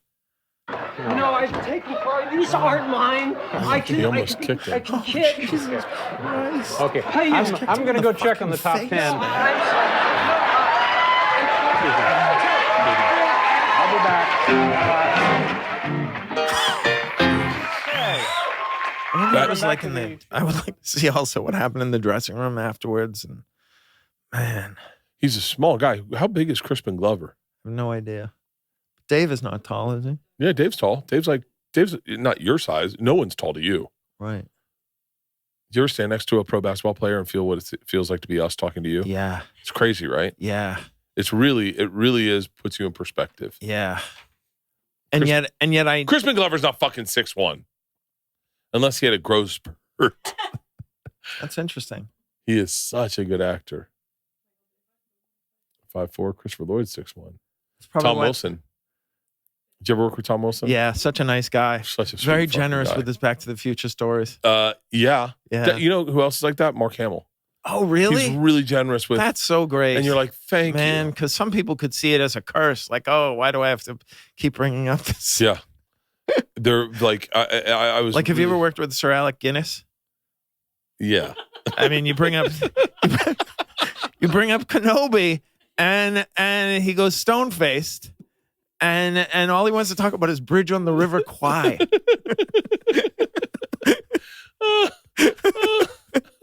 Who said the other day? Who said Obi-Wan Kenobi? And someone said, how many Kenobis did he get? Was it Isla? Isla said, we're going to see you too, and at the Sphere in 2 weeks. And Isla goes, Leanne goes, guys, super excited. These are really hard to get tickets. At the Sphere. At the Sphere in Vegas. Oh, that's amazing. She goes, we're going to see you too at the Sphere. Wow. And Isla goes, oh, the movement? We went, no, that's me too, Isla. You think we're going to go watch an hour presentation in the Sphere about Harvey Weinstein? Hilarious. It's like Abbott and Costello-esque. That kid says the funniest fucking things. The movement. You couldn't write something that good. But the look on her face was so genuine. God love her. If I could have had one twin of her, I'd have another fucking 6 specials. I milked that kid. She's going to, one day she's going to look at my body of work and go, it's just me and Georgia. You just shit on Georgia and me and mom. That's it. And I go, yeah, that's what you do. Hey, can I ask you a crazy question? This is like so in the weeds, but how did you write the fucking abbreviation joke? When I first started doing comedy, and this is the truth, I just had the premise, which was most of the states start with the same first 2 letters. Must have been really difficult to abbreviate them down to 2 letters, which is something that I noticed in 2nd grade when you're poor, you don't have many books in the house, but every book you do have, you've read 100 times, right? So we had this book called the Arrow Book of States that I had gotten at the Scholastic Book Fair. And it made a big deal out of telling us what the abbreviations were for the states. It must have just happened in 1973 when the book was first copywritten. Find out what the stock worth is in Scholastic. I'm putting my money in Scholastic.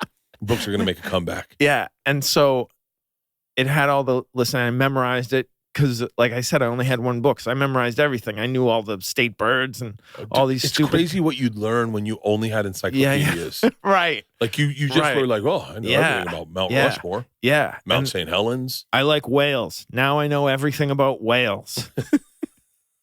Right? And so, it was so great to go to the library. Like, people who have a lot of books in their house, doesn't mean they read them.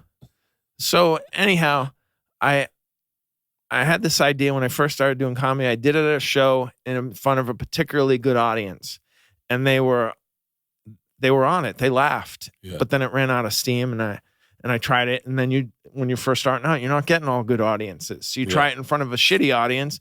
They stare at you, and you're like, and unless you really believe in unless you're Daniel Tosh, you don't stick with it. So then every couple of years, I used to call it the Constitution, because there was this ship in the Boston Harbor that they would take out once a year to get the barnacles off, and then they would bring it back into the harbor. And I was like, once a year, I'm going to try out this joke, and it would get medium response, and I'd be like, it's not worth it, because it's a commitment, man, because it's long. How long is a bit? I mean, the version I did on Conan was 7 minutes, but I could do 10, 15-minute versions of it. So then one night, starting to get people who were good audiences in certain cities in the country that were just there to see a show, right? You remember the comedy clubs that were good when we were nobodies? Yeah. Were good for good comedians. Yeah.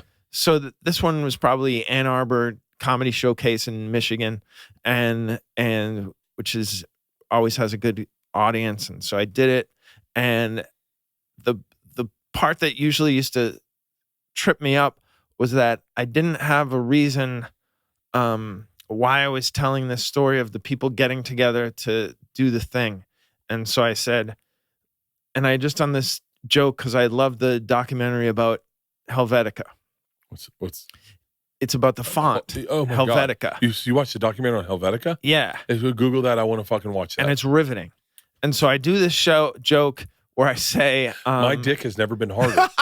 That's all I want is a documentary on something to lose me. Yeah. To lose me. Yeah. And I don't need to be emotionally invested. I'm really into documentaries on Florida. I watched everything about Florida. Yeah. You can watch. I watched a documentary. Did Flagler come up at all? My word. How is that guy not more famous than everybody? He's him and HB Plant. How is Disney bigger than Flagler? That's insane. How about the lady who sold him on Miami? There was a lady who had a hotel down there. It was like, yo, you can check out. Yeah. The only reason Flagler ever got to Miami, only reason is because of a frost in St. Augustine that exploded all the orange trees. And he was like, fuck, this is too far north. Wow. I'm going more south. This girl's like, whoa. How about Miami? Wow. It's a Native American word that means like sunny and fun or something. I don't know what it means, but and she's like, we'll change it to Flagler. He goes, I like the name Miami. Keep it Miami. I'll come down here. And then he came down to Miami. He built the railroad all the way to Miami and then all the way to the Keys. Keep going. Helvetica. Keep going. Okay, so I said, and then have you seen this other documentary about the men and women who abbreviated all 50 states down to 2 letters? And so now they're listening because they think it's a real thing. And I just and then once it works, my whole thing was, and this is an LA thing. Remember how hard it was to get on stage? Yeah. Okay. You couldn't try out new stuff, or at least I didn't feel comfortable trying out new stuff, so that I would just add things to stuff that already worked. And that became like my style, was that I would do long jokes about one thing. And then I just kept adding it. And then I had this idea that the people have to forget that they're abbreviating the states, so that when I say Alaska, AL, that they could have forgotten that they had already made Alabama, AL. So I had this joke about, I went to Jamaica with a girlfriend and she would go to the omelet station every day. And I was like, I can't go to the omelet station. She'd say, why? I said, that omelet chef resents us. And so I had written a joke about that and it never worked. And I was like, it doesn't have to work. I just have to make the people forget that we already listed Alabama, AL. And so I just went into this thing and I fucking love jokes like that because they don't matter. I love that joke so much. And then so the omelet chef and the omelet chef resents you, and then they're arguing with the guy, and then they were like, hey, we're in a joke here. They don't say that, but I like that kind of joke. And so then we go back and they're like, all right, let's get back to abbreviating the states. And then I also, when I was in college, I had these friends who they were friends, but also I kind of looked up to them. Yeah. That's all my friends. Right? That's all my friends. Yeah. I've only make friends with people I look up to. I don't have a friend I look down at. They were football stars and they were really cool and funny, and like they were into Letterman and they were smart. Like one of them was an honor student, but he was also 6'6", 300 pounds, and could play awesome basketball and football, and was on the baseball team at Boston College. That's no fucking joke. His name is Kevin McLaughlin. Now he's the president of a law firm. Like he's just a genius. Seems like a guy I'd love to drink with. And oh man, he's the only person I've ever met, I think, who could keep up with you. I went to a Cardinals game with him, and I was like, that's more beers than I've had since college. I don't drink, but you know what I mean. He's like, Gary, it's our first time. Anyhow, he and his roommates, and this was a year before I even got there, they had started to try to adjust the pressure on the showers in the dorm showers, right? They weren't group showers, but they were what do you call it? Commercial. Yeah. Right? So they would go in there with tools and wrenches and stuff and adjust it. And one time they flooded the bathroom, and they started calling themselves Chief and Sons Plumbing. And they gave everybody in their group a plumber's name, Gus and Hank and all this stuff, and Jimmy. And then there was Chief, who was the leader. And then they had a secretary, and it was just this girl who lived on another floor, and they called her Dottie. And I was like, Dottie is the perfect name for a secretary. And then I just exaggerated the 1970s television secretary. It was like the woman from the Bob Newhart show who always had great quips. And so I just created a little character for her. And it's like, man, it's children of all ages love that joke. Everyone. I played it for Peter in the car today. I live in Harlem, and a 20-something young black man yelled out to me, "Ne'er do well." Like it's the Rick and Morty of bits. Dude, it's such a great bit. Thank you, man. I remember where I was when I first saw it. I remember going it's like the Kennedy assassination. Great bits. Wow. Great bits where you go. I remember the first bit I ever saw you do was at the upstairs, the Boston Comedy Club. And it was about you came up with a version of the real world that was the real world, and it was so funny, man. 6 black dudes and 1 white chick. And I remember I had this policy. I didn't write it down or anything. I was like, you can either be resentful of comedians who are funnier than you, or you can encourage them and be friends with them, which is a much healthier way because. Man, nothing can ruin your enjoyment of an art form than being competitive and jealous about it, right? Yeah. And it makes Instagram really not fun. Oh. There's so many funny people on Instagram. I sometimes think, I don't know if I'm doing the same There are thing people funnier than me in the comments. Dude, I've read comments. Where I went, this I want to text him and go, you should do stand-up. Yes. You should do stand-up. You're fucking so good. Yes. But they don't need it like we do. God. That's the difference. Do you find you have happier days than others? Or is it pretty leveled out these days? It's pretty leveled out, but I've never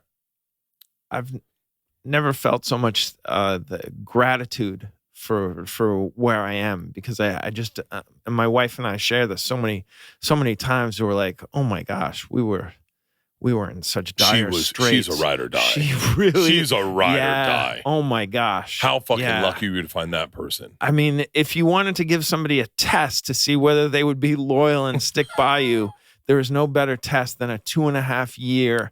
Like I was Silas Marner, man. I was like catatonic on the couch. That documentary you did, it was your special. Yeah. So the Great Depression. Yeah. She was something else, man. I mean, you just watching you. And the thing that I don't know if it was clear in the special was that we'd only been together for 6 months when I got sick. Are you serious? Yeah. So and I used to say to her, I said, "Why are you still here? What was it about that 6 months?" She said, "It was a good 6 months." Like I mean, maybe if she had like a longer, like she was only 28, I think, when we first started dating. So maybe if she was in her 30s or something, had something to compare it to, but I don't know. But she loved me, and which was hard to believe. And also she's not a person who abandons people because they get sick. And she just did so much research and grew mushrooms in our house, really? our apartment. She grew mushrooms because she had read about this study, and she tried to get me in the study, but they didn't take me in the study. And she's like, "Oh, I'll grow mushrooms." And she fucking grew, and I've heard they're incredible. Oh, you never took them? No. Yeah. I was afraid. I was like, it's as bad as it is now. What if it got worse? That was always my fear. Yeah. With anything was like, I know where we're at today. Yeah. The devil you know versus the devil you don't. I just remember Howard Stern telling a story of taking acid and nearly losing his mind. And then I always think of Pink Floyd's Sid. Is his name Sid Barrett? Sid Barrett, yeah. But he did so much LSD. I'm sure I would have been fine, but it would have been tough. What was can you quantify the thing that kind of got you to where you are today? I think is it I think weird? It was a combination of two things. One was the ECT provided a component of neurogenesis. What's ECT? Electroconvulsive therapy. Okay. Where it sort of reboots your brain and gets it out of the rut of thinking that it's in by I mean it's more complicated than I'm going to say, but sort of rerouting some of your synapses and connections in your brain. And then a combination of medicines. One is Cymbalta, and then the other one is called Remeron. And those two, 3 months after the ECT, I started taking those. And since then, since those kicked in, and like your dad with the Xanax, when it kicks in, you're like, oh my gosh. I remember saying it to Sade, my wife. I said, if I feel like this tomorrow morning, I think I have a life. Wow.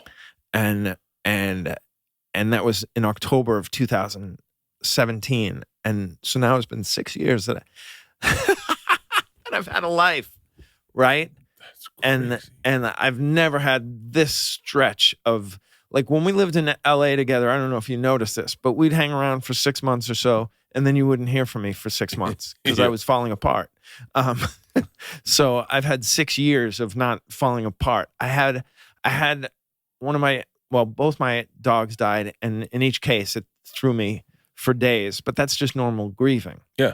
Right? Yeah. It wasn't a symptom of depression. It's just a symptom of being alive. So, I mean, so 6 years. It's just, Wow. I'm so incredibly grateful. That makes me so happy to hear. Oh, thanks. It makes me happy to hear for other people to hear there's a way out. Yeah. And I feel like a lot of people who have a light depression, so it's called dysthymia, are like, well, it could be worse. I'm not going to pursue taking a different medication. I'm not going to do the therapy. I'm not going to exercise. And it's like this other level of living, which is beyond the depressive symptoms, is everything is so easy. I'm not playing life with the same tools as I was for the first 46 years of my life. I have these tools, and you'll see it in my stand-up. I'm much more productive. You were great in the Great Depression. And I wrote a book, and so to be creative when you're carrying around this depression is not as easy as being creative when you feel good about yourself every day. It's funny. I think most people think they need the depression to be creative. No. I mean, you have enough of it to work with. Yeah. Just by living, you have enough setbacks and sadness and grief and things like that. You don't have to it sounds disparaging to say you're wallowing in it. It makes you feel like you're enjoying it when you say wallow, but that's sometimes what it felt like when I was in it, because it was so complete. This is a very stupid question, but is there anything you miss about depression? We are supported by Hostage Tape. Dude, I had the best sleep of my life last night. And by the way, so did Leanne. Hostage Tape is the strongest and most comfortable mouth tape on the planet. What is mouth tape, you might be asking? I first heard about this on Rogan. I listened to the benefits of sleeping with mouth tape and mouth breathing versus nose breathing, and I tried it out first. This is what it is. It's a non-invasive sleep aid to help you get the best sleep of your life. Simply slap it on your face, and I have a hairy face. It sticks on my face. Even if it's hairy, it'll work, and drift off into the wildest dreams. The benefits are endless. Reduced snoring, no more morning breath, deeper, longer sleeps, and best of all, some of the best action from your lovely wife, and I can endorse that wholeheartedly. This morning, Leanne said she slept amazing. I slept amazing. The hot tub was still on. Claim the best sleep of your life now at hostagetape.com/Bert. Trust me, you won't regret it. But is there anything you miss about depression? That's not a stupid question, and you're really good. This is one of the interesting things about your comedy is that your stupid questions are pretty interesting and funny and actually pretty smart. Like when you asked the man who was speaking in Japanese what the man who was speaking in Korean was saying, you weren't the only person who ever had that thought, and man, was that funny. And he said, that man's speaking Korean, and didn't you say, yeah, but kind of?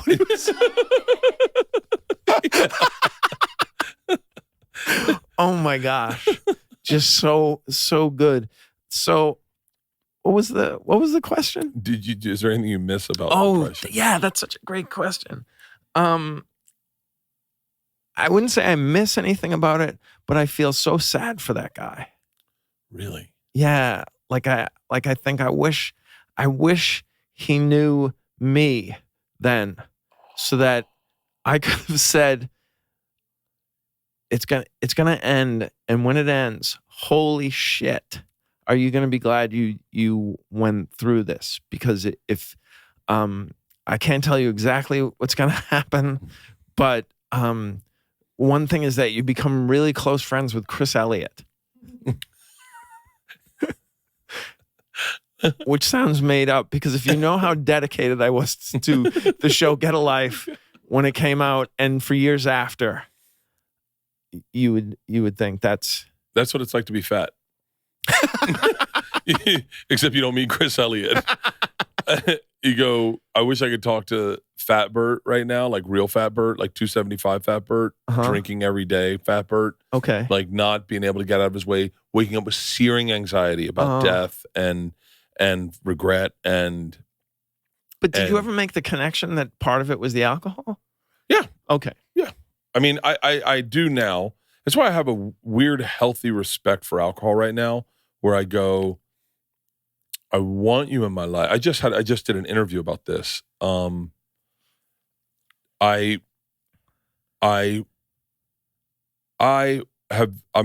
always been a very happy person, but I don't think I was very present, even though I was happy. I could wring happiness out of a wet towel. Yeah. But it wasn't like it was a soaking wet towel. I could just make sure I had enough water in there to get it out. And when I would say this to anyone listening, I had to do an extended period of not drinking to find real joy, like authentic. Wow. The first time it showed up, I was in my backyard and I was smiling. And I didn't know I was smiling. I was just going like this, like. And then I went, what the fuck am I doing? I was like, I'm smiling. And I started noticing how often I was smiling and how I was present. Isla said to me one time, you know the difference between you drinking and not drinking? We were at line of Starbucks in the car for drive-thru, and I said, what? And she goes, right now you'd be like this. And I said, well, what do you mean? What, as opposed to? And she goes, as opposed to us talking right now. Wow. And I went, oh. She goes, you were real present. And I was so present that I could find Did you ever have conversations with your parents of that? I mean, that's impressive, man. You really did something. You and Leanne really did something special. Well, Leanne also, Isla's very special, but she's an interesting kid. Yeah. But I started finding joy, and when I started drinking again for the cruise, I was nervous that I was going to let go of the joy. The joy would be gone. Yeah. That I would have to do another 90 days of not drinking to get it back, which I was willing to do because I knew how great it was. And I went hard on the cruise, and then Leanne and I went to the Cayman Islands, and we went hard in the Cayman Islands. I mean, like real hard. And on the flight back, I was like, fuck, I fucked it up. I actually was in the Admirals Club flying home from Miami to LA, and my stomach hurt. My anxiety was right there. It was right there on my shoulder. And I had a couple glasses of champagne, and old Bert showed up. The bottle of champagne came to the table, and the lady removed it, and I went, oh God. And I mean, I did old school Bert stuff that I haven't done in a while. Like, I mean, I could get into the weeds on it, but just things to make sure Bert's going to be okay. I had a drink on the flight coming home.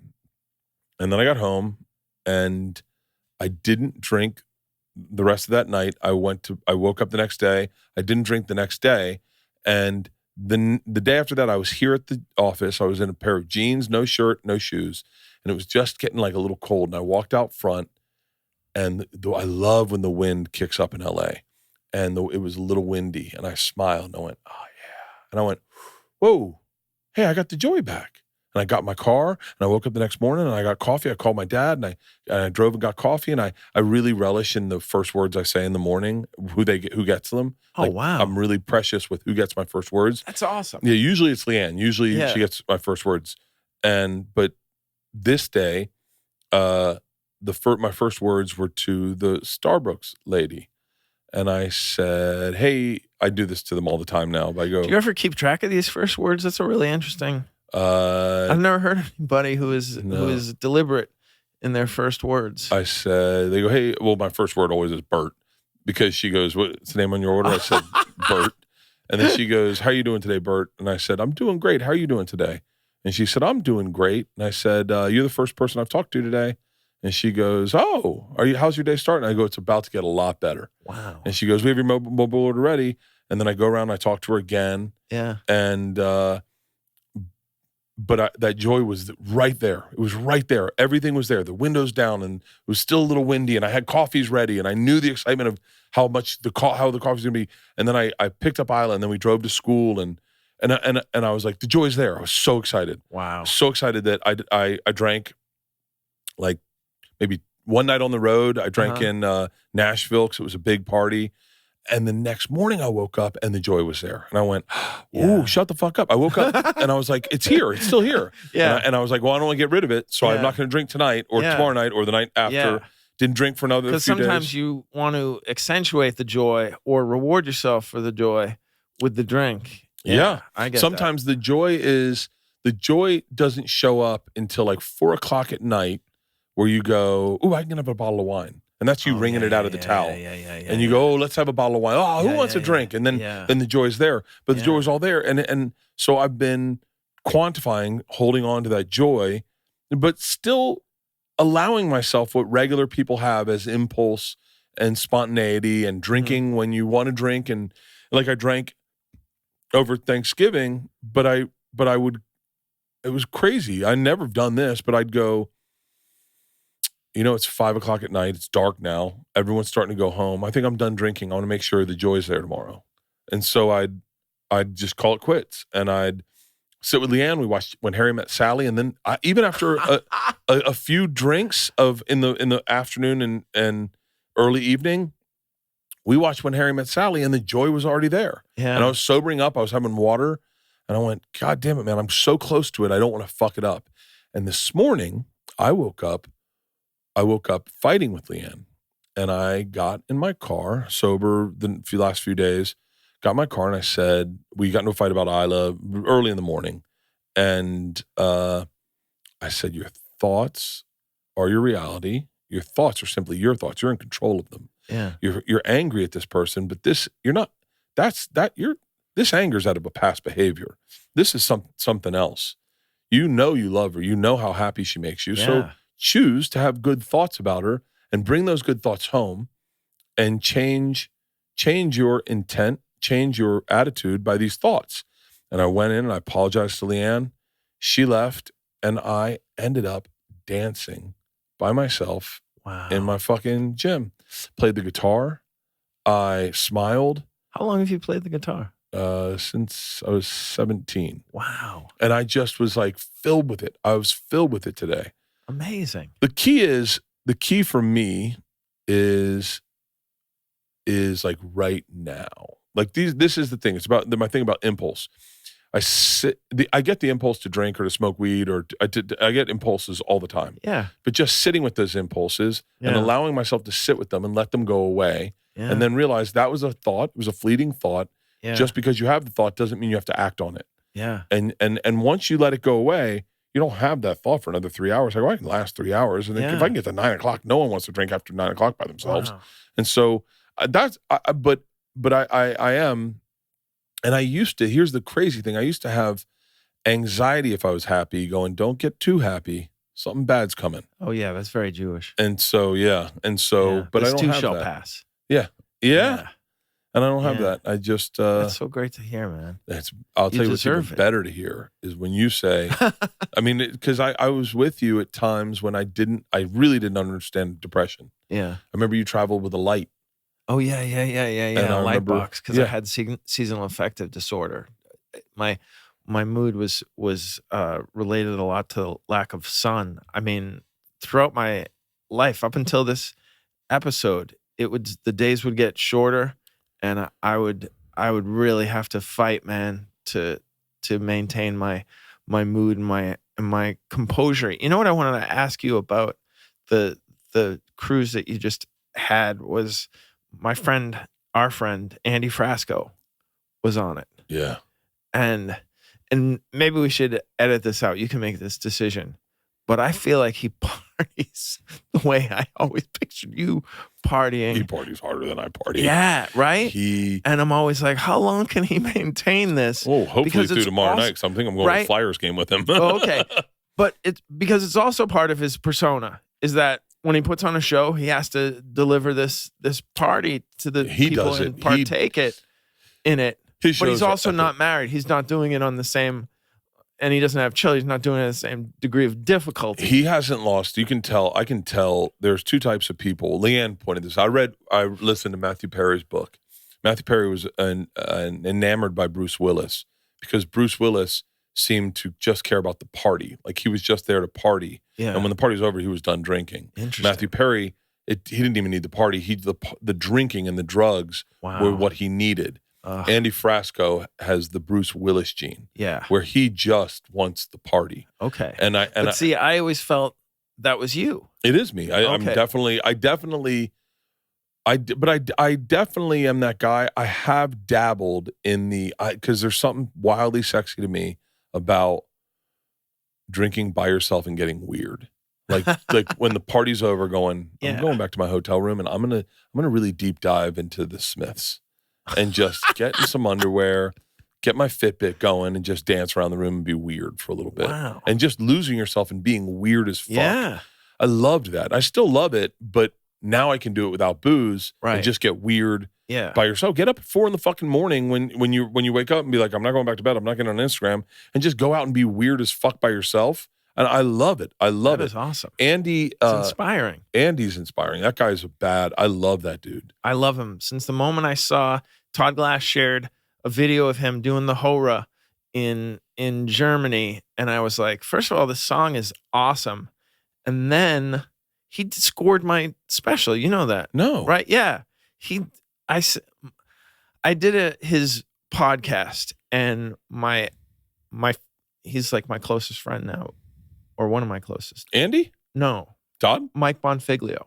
Oh. He directed my special, and he yeah. did the Carlin documentary and the Shandling documentary. He's like an Emmy Award-winning partner with Judd Apatow. And so he was listening to me do the podcast with Andy, and I said, Andy, that song Some Days is like one of the greatest thing. And we talked about where it came from, depression and anxiety and all this stuff. And Mike heard that and he said, this is the perfect song to end the special with.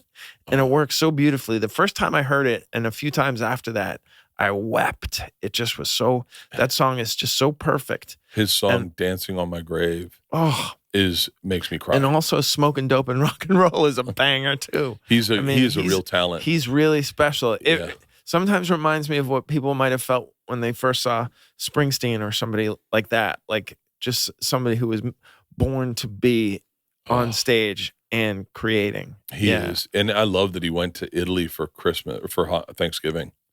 I didn't know that he just went to Italy. He was like, fuck it. Yeah. And I was like. And he's so down to earth and humble and regular. And by the way, he loves us. And very few people do you feel loved. Right? Yeah. And they may love you, but you don't feel it. But I never don't feel loved by him when I'm around him. And he's like, he reminds me of did you ever meet a kid where like he's just old enough to not hug you, but he still hugs you? Yes. And you're like, wow. And you're like, oh, see you later, Parker. Man, that's a great analogy. Yeah, like Andy's got that energy of that kid who's just so excited you came to their house and that you took time to shoot BB guns with you, and then you get a hug from him. And the dad's like, did you molest my kid? And you're like, no. You made him. Why would the father jump to that conclusion? I don't know. I spent all day with a kid shooting BB guns. Yeah, it's over the top. There was another question I was going to ask you. We're probably running long, but did you enjoy college? Did you have fun? I had probably the second most fun of my life. Right now is the most fun of my life. But college for me, when I got done.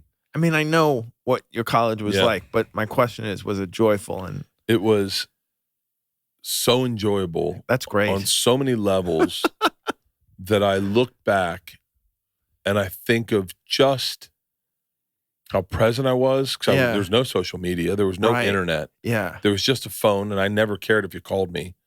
I had an answering machine, leave a message, I guess. I never really checked messages. Wow. I set up my days perfectly. No class before noon. And what was your major? English. Oh, that's good. English. It's creative writing. But it's amazing. I have no regret. I only had sex with 2 people or women in college. I only had sex with 2 chicks in college. I have no regret about that. I'm really proud of that. I didn't have sex once in college. Really? Yeah. I had a girlfriend who wanted to save herself from marriage, and she was really cool. Wow. Yeah. And then after college, you were like, I'm going to clean up. Yeah. Then I was like, oh, I should probably make up for lost time. But I was never like some of the guys we've worked with.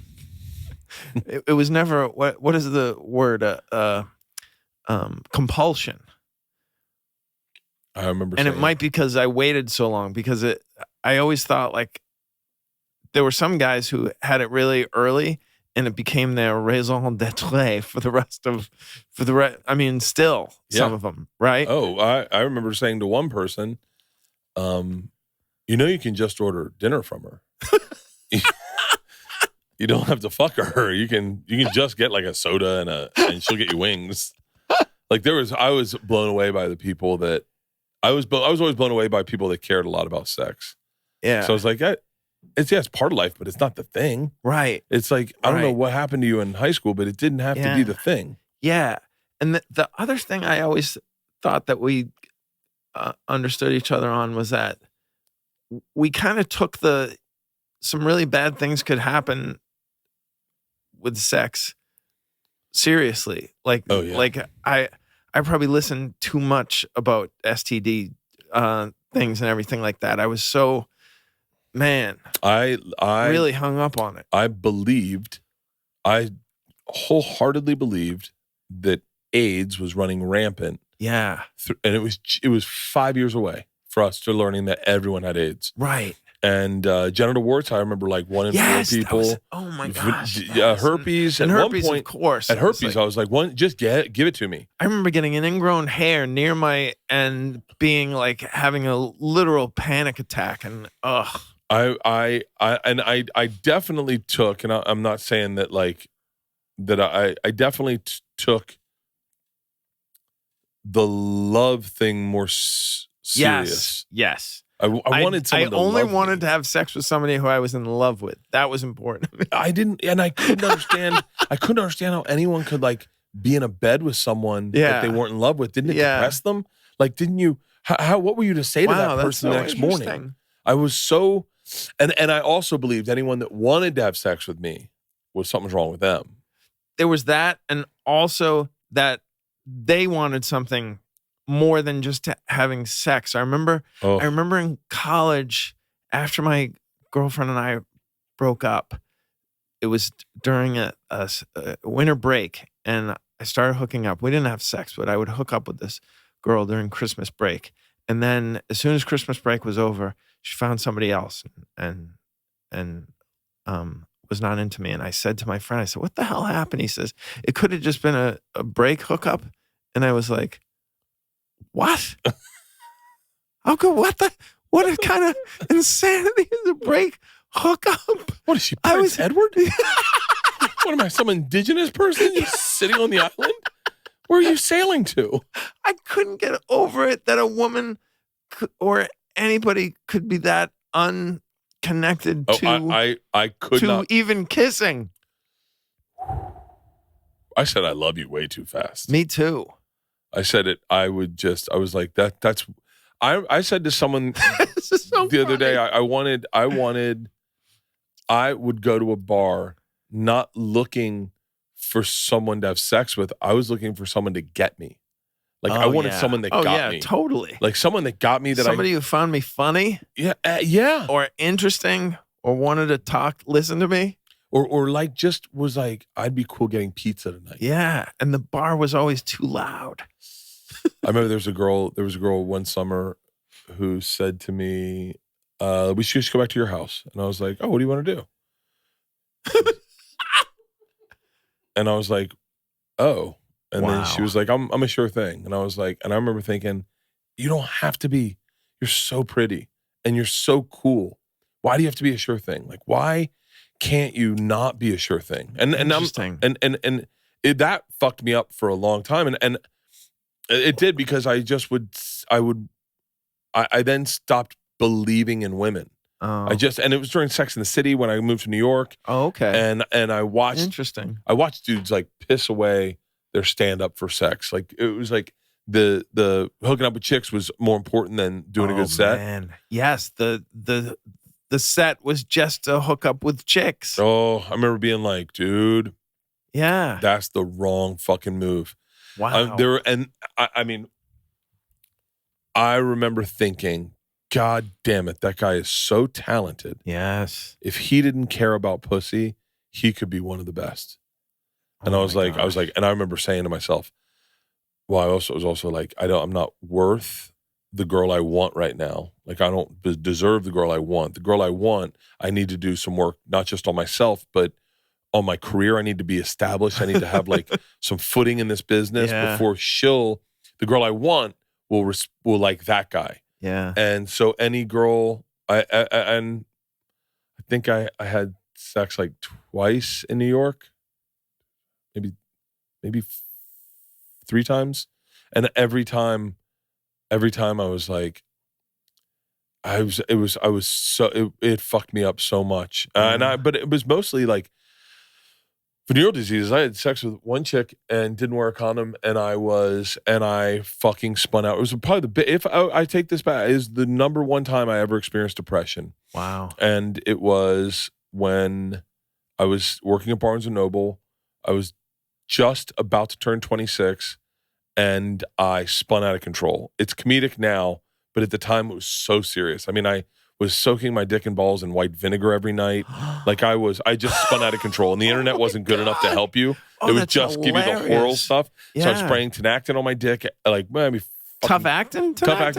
maybe 10 times a day, just to make sure that you didn't want anything dry. You wanted to make sure everything was dry down there. Oh my gosh. And by the time, I'd forgotten all about Tinactin. oh, dude, Effective, huh? the Rite Aid by West 4th, the pizza place, there was a Rite Aid, there was a CVS right there. You know the area of your body that's not your back and it's not exactly your butt? Yeah. I get it's sometimes I get dry crack it like it. I have that.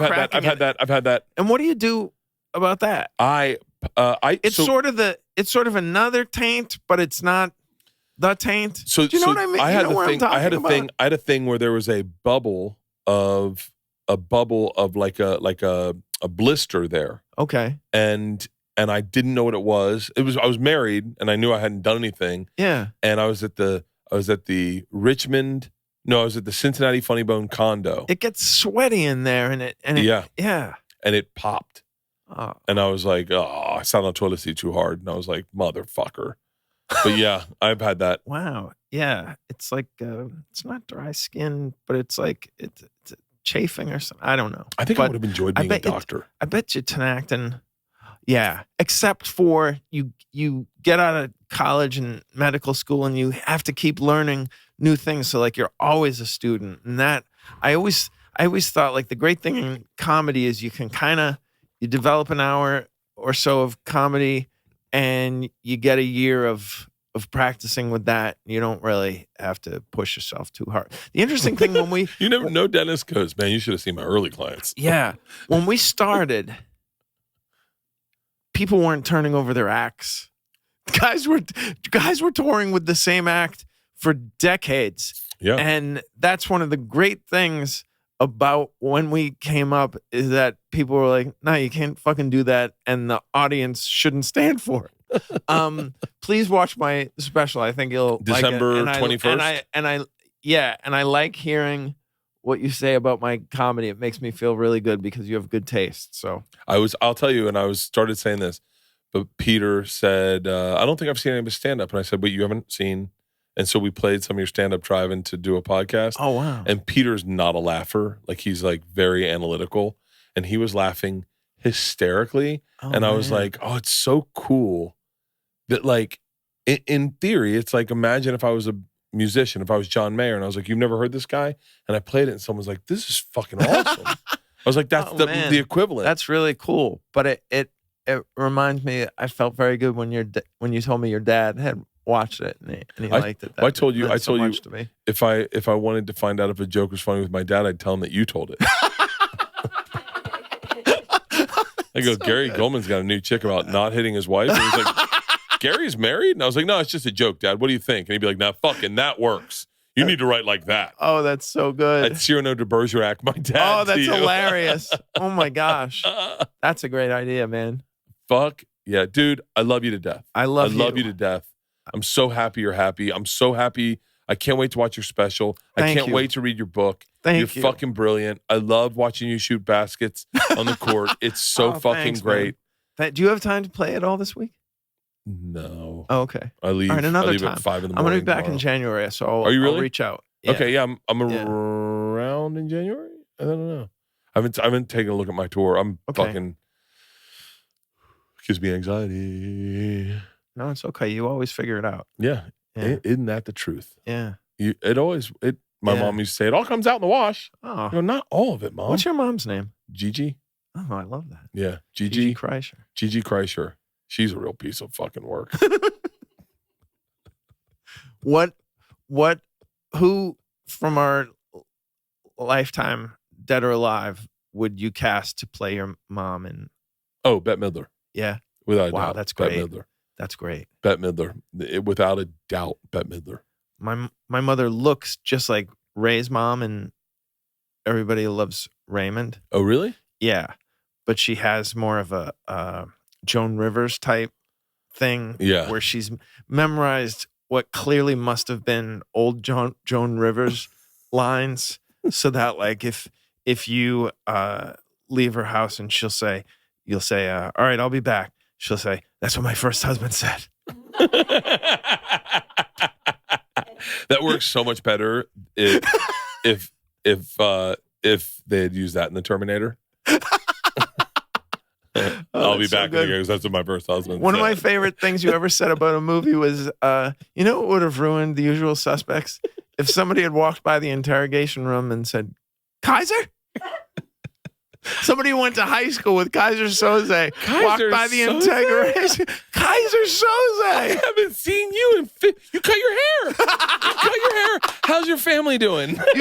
You cut your hair is the funniest part of that. Because the Kaiser Soze from that small clip is a gorgeous man with flowing hair like a young Antonio Banderas. And then it's spacey. Kaiser Soze? Oh my gosh. Thank you for doing my podcast, Gary. Thank you for having me on. This was so much fun. I loved it.